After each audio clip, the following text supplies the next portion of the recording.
The first rule of success is to have a vision. You see, if you don't have a vision of where you go, and if you don't have a goal where you go, you drift around and you never end up anywhere. It's like you can have the best ship in the world, you can have the best airplane in the world. If the pilot or the captain doesn't know where to go, it would just drift around. It would not end up anywhere almost. So I was very fortunate that I stumbled onto my vision. I mean, as you know, I was born in 1947 in Austria after the Second World War. And I didn't really like Austria when I grew up. I couldn't wait to get out of there. I couldn't see myself becoming a farmer or a worker in a factory or anything like that. Even though my parents wanted me to stay there and have a normal life. My father wanted me to become a police officer like he was. My mother wanted me just to stay there and marry a girl in the name of Heidi, hopefully, and have a bunch of kids and run around like the Van Trapp family in The Sound of Music. But that was their vision, not mine. My vision was totally different. I felt that I was born for something special, for something unique, for something big. You know how great it felt that I knew where I was going? Imagine the majority of people don't know where they're going. When you have a goal, when you have a vision, everything becomes easy. Because remember that in America, for instance, when you study, you will see the percentage of people that like their jobs. 74% hate their job in America. Now there's not much different when you come to Europe. The majority of people don't like what they're doing because they're really not doing it because they didn't have a goal and they followed this goal. They just aimlessly drift around and then all of a sudden there's a job opening so they get that job because you have to work. But then when you work, it's a chore. It's work. It's not fun. So if you think about only a quarter of the people really enjoy what they're doing in life. That is unbelievable if you think about it. So I felt so blessed that I knew what I was doing. It's like a medical student that studies and knows he wants to become a doctor. You know where to go. So I knew where to go. So people always ask me, when they saw me in the gym in the pumping iron days, they said, why is it that you're working out so hard? 5 hours a day, 6 hours a day, and you have always a smile on your face. The others are working out just as hard as you do, and they look sour in the face. Why is that? And I told people all the time, I said, because to me, I'm shooting for a goal. In front of me is the Mr. Universe title. So every rep that I do gets me closer to accomplishing that goal, to make this goal, this vision turn into reality. Every single set that I do, every repetition, every weight that I lift to get me a step closer to turn this goal into reality. So I couldn't wait to do another 500-pound squat. I couldn't wait to do another 500-pound bench press. I couldn't wait to do another 2,000 reps of sit-ups. I couldn't wait for the next exercise, for the next half hour posing and all the kind of things that you have to do to be a champion. And at the age of 20, I went to London and I won the Mr. Universe contest as the youngest Mr. Universe ever. And it was because I had a goal. So let me tell you something, visualizing your goal and going after it makes it fun. You got to have a purpose no matter what you do in life. You got to have a purpose. So that's rule number 1, have a vision. Rule number 2 is, don't listen to the naysayers. Don't listen to the naysayers.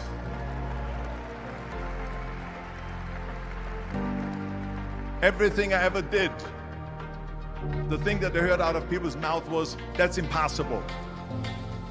That can't be done. Or no. So whenever someone said to me, it can't be done, I heard, it can be done. When they said no, I heard yes. And when they said it's impossible, I heard it is possible. I'm a strong believer of what Nelson Mandela said. that everything is always impossible until someone does it. Well, I'm going to be the one, I said to myself, I'm going to do it and I'm going to show it to them. Maybe it has never been done before. That's perfectly fine with me. But I'm going to do it. And I did not listen to the naysayers. I think the third point that I'm going to make to you is, before we sit down with Jürgen and talk about the rest of the three, is work your ass off. There is no magic pill. There is no magic out there. You cannot get around. You have to work and work and work. And it drives me crazy when people say they don't have enough time to go to the gym for 45 minutes a day and work out. Or to do something for 45 minutes to an hour a day to improve. If it is physically improve or if it is mentally to improve. Imagine you read 1 hour a day about history.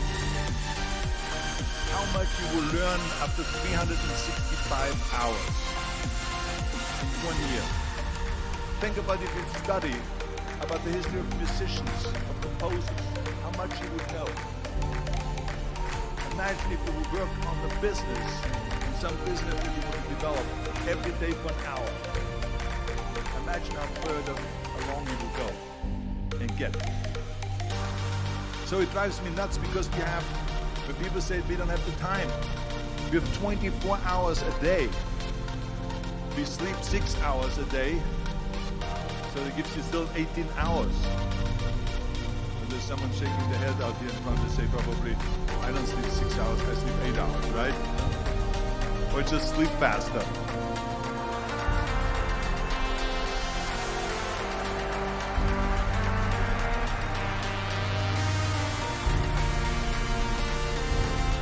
So we have 18 hours a day. The average person works around 8 to 10 hours. So let's assume it's 10 hours, so we have 8 hours left. Then you travel around an hour a day, maybe 2 hours a day. So now you have still 6 hours left. So what do you do with these 6 hours? What do you do with these 6 hours? Then we eat a little bit, then we schmooze a little bit, talk a little bit to people and all that stuff. But you can see how much time is available if you organize your day. So you got to work hard. I mean, let me tell you something. When I went to America, I went to college. I went and worked out 5 hours a day. And I was working on construction. Because in those days in bodybuilding, there was no money. I didn't have the money for food supplements or anything. So I had to go to work. So I worked on construction. I went to college. I worked out in the gym, and at night, from 8 o'clock at night to 12 midnight, I went to acting class 4 times a week. So I did all of that. There was not one single minute that I wasted. I became very friendly with Muhammad Ali in the 70s. And Muhammad Ali worked his butt off. And I saw it firsthand.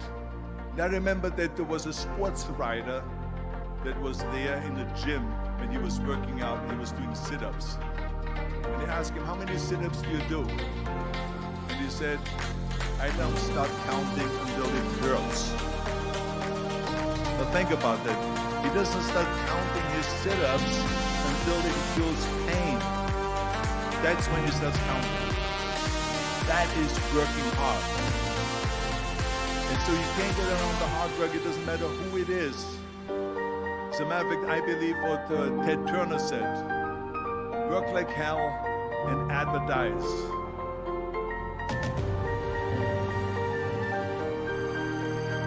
You get it? Work like hell. Go to bed and early to rise. Work like hell and advertise. So you work your ass off and then you let the world know about your work. That's what it is all about. Let people know if you have a company, if you have a movie, if you're doing sports.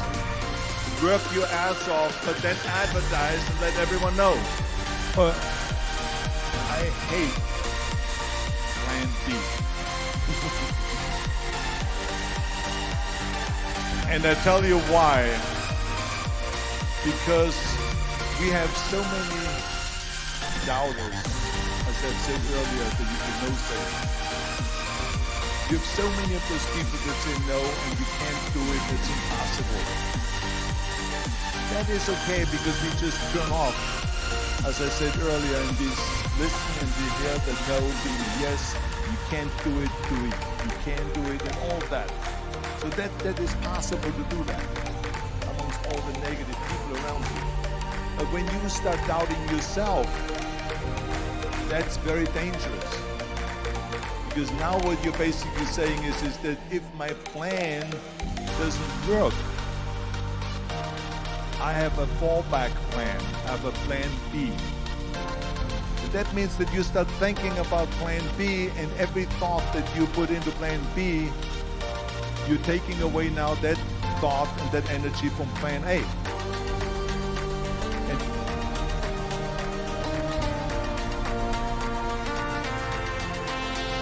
And it's very important to understand that we function better if there is no safety net, because plan B becomes a safety net. It says that if I fail, then I fall and I get picked up and I have something else there that will protect me. And that's not good, because people perform better when there's no safety net. People perform better in sports and everything else if you don't have a plan B. To me, it is very dangerous to have a plan B because you're cutting yourself off from the chance of really succeeding. And the reason, one of the main reasons why people want to have a plan B is because they are worried about failing. What is if I fail, then I don't have anything else? Well, let me tell you something, don't be afraid of failing, because there's nothing wrong with failing. You have to fail in order to climb the ladder. There's no one that doesn't fail. We all fail. It's okay.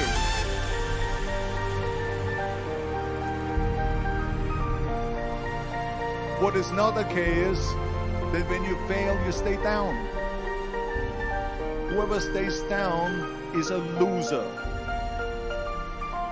And winners will fail and get up, fail and get up, fail and get up. You always get up. That is a winner. That is a winner. Hey, we all lose. We all have losses. This is okay. And this is why I say don't be worried about losing, because when you're afraid of losing, then you get frozen. You get stiff. You're not relaxed. In order to perform well in anything, if it's in boxing or if it is on your job or with your thinking, is only happening when you relax. So relax. It's okay to fail. Let's just go all out and give it everything that you got. That's what it is all about. So don't be afraid to fail. This is one of my 6 rules to success. You can only feel complete as a person if you think about what can you do for your fellow member around you that maybe needs help. I felt like that everyone has a different motivation. Why you get into that? I was an immigrant going to America, and I saw how America was the most generous country in the world. I mean, they opened up their arms to me, they helped me, they invited me for Thanksgiving dinner. The people, they brought me the bodybuilders in the gym brought me plates to my apartment because I had no plates, I had no silverware, I had no bedware, I had no pillows, I had no blanket, I had no TV, I had no radio, I had nothing. They brought it to my apartment. They helped me. I saw that firsthand, this generosity in America. And I said to myself, as an immigrant that is being embraced with open arms, that I need to go and make sure that I give some